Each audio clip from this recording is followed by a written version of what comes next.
We spend a lot of our time at work, so creating a happy workplace is important. In this conversation, I'm talking to Dr. Mitchel Goldman about his Inspire Happiness philosophy and app, and how we can use the same philosophy to increase the joy in our workplaces. Welcome to Happiness Adventure. I'm Lisa, and together we'll explore ways to cultivate real joy in our lives.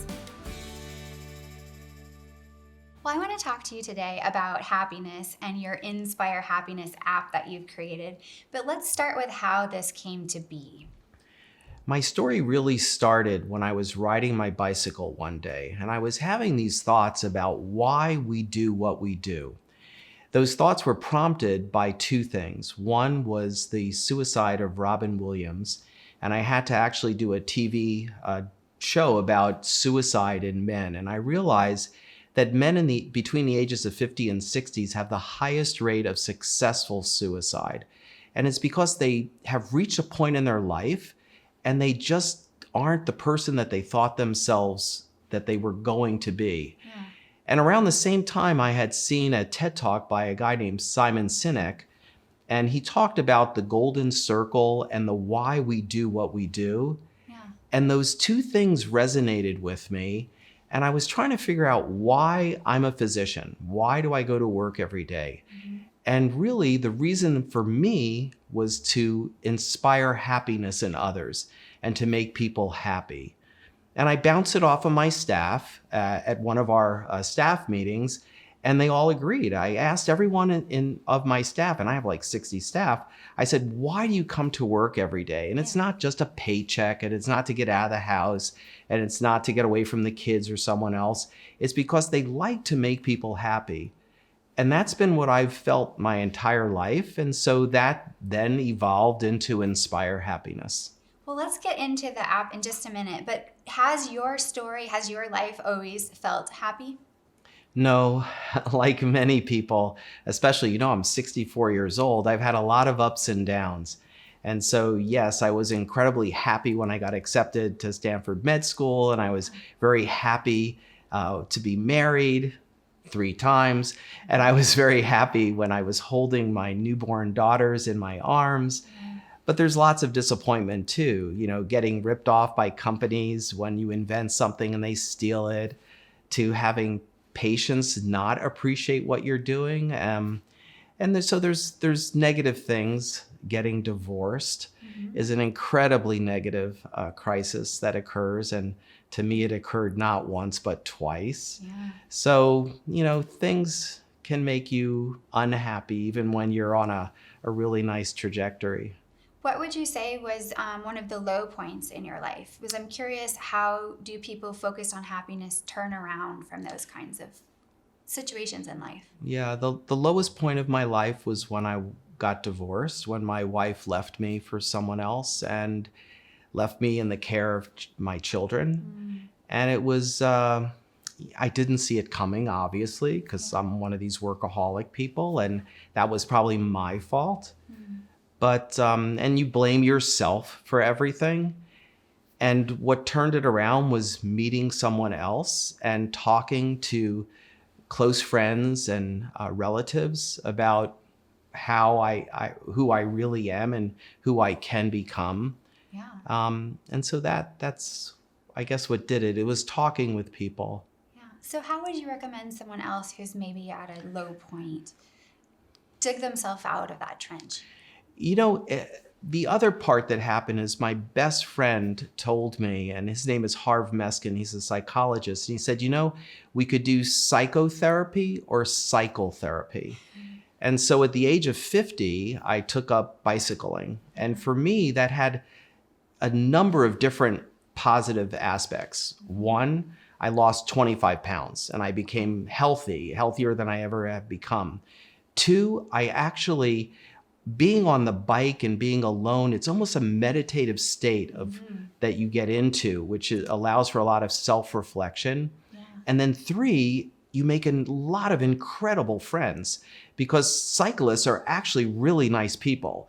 So when you're riding on the road, it's like, don't be pissed off at a cyclist. They're actually really, really nice people. And so I made all these friends. And being a workaholic and being a father of 2 young girls, I literally didn't have any outside friends. Yeah. I had people that I called friends, but very few that were actually friends. And now all of a sudden I have a group of people you can relate to. And that's what sort of brought me out of it. Yeah. So it sounds like if somebody is not necessarily going to take up cycling, that some of the common threads are health and interpersonal connection. Is there anything else I might be missing there? Love.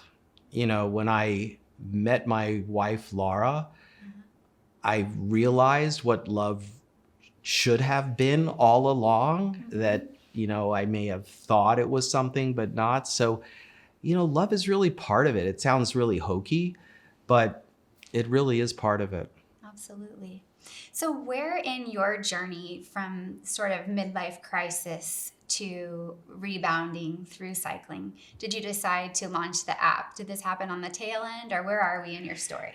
We're sort of right at the precipice of the story. So, I launched the Inspire Happiness concept with my staff, and it really took hold. And my staff really likes it. And we all wear pins in the office, and we give out pins to people. And we do a lot of work with breast cancer patients, treating their skin damage and scars. And we do a lot of work with young children that have scars from either dog bites or falling down. And so we started doing all of this happy type of things. And then my daughter, who has a marketing company, says, let's take it to the next level. And she coined this term, Inspire Happiness. And we have a website, inspirehappiness.com, and making pins. And now we have an app.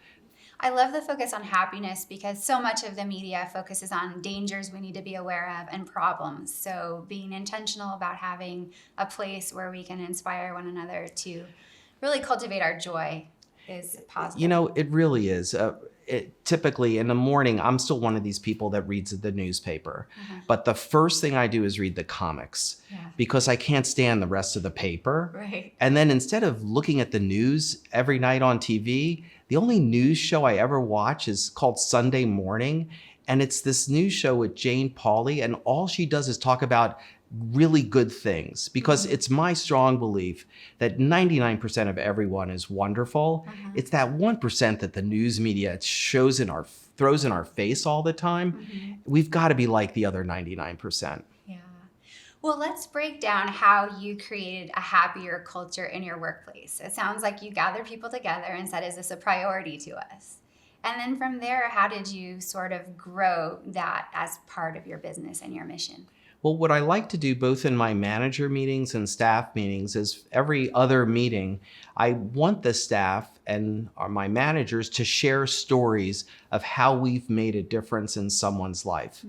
And it really not only makes everyone feel better, but also it sort of inspires other people to, okay, we've done this for Mrs. Smith. Let's see, can we do this for Mrs. Jones? And so it inspires the other staff to sort of take it to the next level.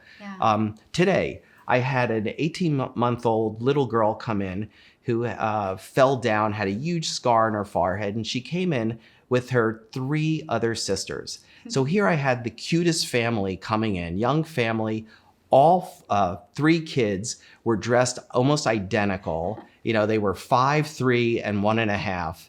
And we were able to treat this little girl's scar for free and make it go away. And it was like such a fun thing to do. And the whole staff loves doing it as well. So it sounds like by thinking about it, focusing on it, prioritizing it, talking about it, it elevates it to be a priority in everyone's life. Because the thing is, when you go to work, you're with your work family more than you are with your biologic family. And so the workplace has to be a fun place to be in. I tell my daughters and my stepson all the time that I've never worked a day in my life. I go to a job that basically allows me to make other people happier. And I think that's the way we should all live our lives. Absolutely. So let's talk about the app. When people can download it, it's going to be free and it will provide inspiration. How do you see this playing out over the months and years ahead? What I hope will happen is that, one, people will be inspired by a daily quote. And we've come up with, so far, 365 quotes, one for each day, by some really cool people, from Mae West to Marilyn Monroe to John Kennedy. So lots of different people. We've also want people to use it almost as a social media app to share their stories of, hey, this is what made me happy this day. And I think that's going to be very beneficial to everyone as well. You know, we all try to make ourselves happy every day, and we try to sort of stimulate other people to make them happy as well. And I think it's like a pay it forward kind of thing. Yeah. The more you do something nice for someone else, the more they're going to do something nice. So for instance, studies have been done where if you open the door for someone to allow them to go in or do something nice for someone, even though they don't maybe even subconsciously thank you for it, they'll do that act to someone else within a few minutes. Wow. So there's a subconscious in all of us that are human beings to actually do good for other people. Yeah. And we just have to do good for someone, and that will inspire them to do good for someone else. Yeah. And it's just going to the train's going to just be rolling and rolling. How have you seen the Inspire Happiness mindset change your workplace culture? You know, in a typical workplace, what managers do is they only point out what people do incorrectly or what they could do better. And it's so rare for managers and me to go up to someone and say, wow, you're doing a great job. You know, that was such a nice thing you did for Mrs. Smith. So when we introduce the Inspire Happiness, basically everyone is more motivated to do something positive and happy to make someone else happy. Yeah. How are you cultivating happiness in your life right now? I'm cycling. I'm giving back to the community. I'm a very active participant in the Challenge Athletes Foundation and the YMCA and the Breast Cancer Awareness Foundation. I just like to make people happy. Yeah. Thank you so much for being here today, Dr. Goldman. Thanks for having me. I've been speaking to Dr. Goldman about how he created the Inspire Happiness app. The link to that app and all of his resources are in the description box right below this video. Before you go, in the comments section, let us know what is a way that you inspire happiness in other people's lives. Subscribe to Feed Your Happy with a new video each week, and I look forward to seeing you soon for our next happiness adventure.